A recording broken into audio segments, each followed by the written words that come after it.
जी अस्सलाम वालेकुम बेटा, 7th क्लास। उम्मीद है आप लोग सब लोग खैरियत से होंगे।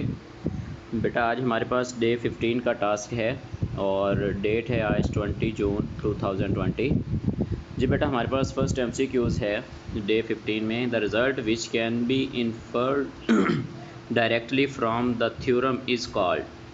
ठीक है, वो रिज़ल्ट जो हम डायरेक्टली थ्योरम से निकालते हैं उसको क्या बोलते हैं? असम्पशन, करोलरी, प्रॉब्लम या फिर प्रूफ। ठीक है बेटा, ये आपके पास बेटा आपकी क्लास बुक में 10th चैप्टर है, उसमें से मतलब डेफिनेशन में से स्टेटमेंट उठाई हुई है। पेज ऊपर मेंशन किया हुआ है 170। तो इसको आप रीड करेंगे बेटा तो आपको इजीली इसका आंसर जो है वो मिल जाएगा। जी बेटा सेकंड हमारे पास है ये बेटा 41324 इन डेसिमल सिस्टम। इसको बेटा आपने डेसिमल सिस्टम में कन्वर्ट करना है। तो ये आपने थर्ड चैप्टर अच्छे तरीके से किया हुआ है, इसको आप डेसिमल में कन्वर्ट करें तो आपके पास इसका जो आंसर है वो आ जाएगा, उसको आप टिक कर दीजिएगा। थर्ड वन है there is no proof subset, there is no proper subset of. इसका प्रॉपर सबसेट नहीं होता बेटा। तो एम्प्टी सेट है, सिंगल्टन सेट है, इम्प्रॉपर सेट है या प्रॉपर सेट है। ठीक है, जिसका कोई प्रॉपर सबसेट नहीं होता बेटा। आप प्रॉपर सबसेट को डेफिनेशन को माइंड में लाइएगा तो आपको इसका आंसर मिल जाएगा। थर्ड वन है, फोर्थ वन है सॉरी, रिलेशन बिटवीन टू और मोर प्रपोर्शन इज़ कॉल्ड। बहुत आसान बेटा, ठीक है, ये इजीली आप लोग फाइंड आउट कर सकते हैं, बता सकते हैं। और फिफ्थ वन है रेट ऑफ $1। बेटा आपके एक्सरसाइज चैप्टर 4 के अंदर 4.4 से पहले एक टेबल बना हुआ है, उस टेबल के अंदर कुछ रेट्स मतलब लिखे हुए हैं। ठीक है, तो ये वहाँ पे आप इसको देखेंगे तो आपको $1 जो है वो मिल जाएगा इसमें। ठीक है, ऑप्शंस में से तो आप उसको टिक कर देंगे। इसके बाद बेटा देखिए एक्सरसाइज क्वेश्चन नंबर 2 है, give short answer, right the symbol for proper subset. आपने सिंबल फॉर प्रॉपर सबसेट जो है वो बताना है कि प्रॉपर सबसेट के लिए सिंबल कौन सा इस्तेमाल होता है। इसके बाद बेटा सेकंड है, convert 861 into an equivalent number with base 8।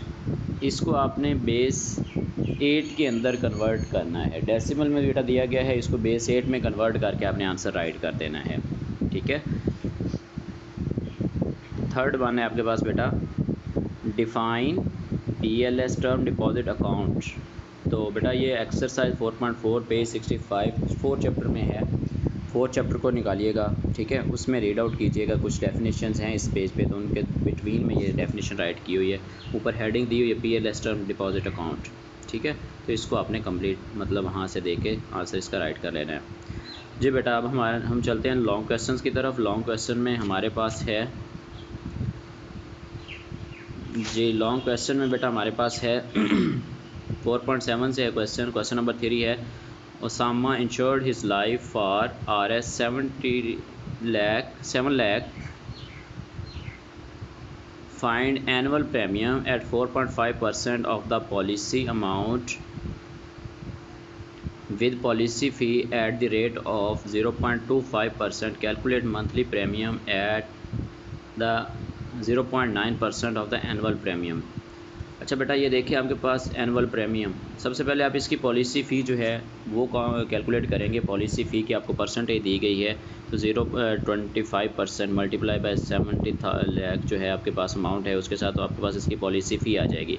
अब और फिर उसके बाद आप इसका एनुअल प्रीमियम निकालेंगे। जब एनुअल प्रीमियम आ जाएगा तो उसके ऊपर आपने कैलकुलेट मंथली प्रीमियम जो है वो कैलकुलेट करना है 9% ऑफ एनुअल प्रीमियम। जब एनुअल प्रीमियम आ जाएगा, एनुअल प्रीमियम बेटा आपके पास मंथली जो आपका जो एनुअल प्रीमियम आएगा और जो पॉलिसी फ़ी आएगी, दोनों को ऐड करने के बाद उसका आपने 0.9% ले लेना है, तो आपके पास उसका annual premium monthly premium at annual premium आ जाएगा।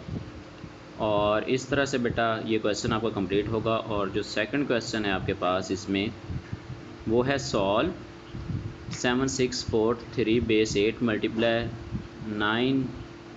बेटा ये 9 नहीं है, यहाँ पे ये ब्रैकेट थी।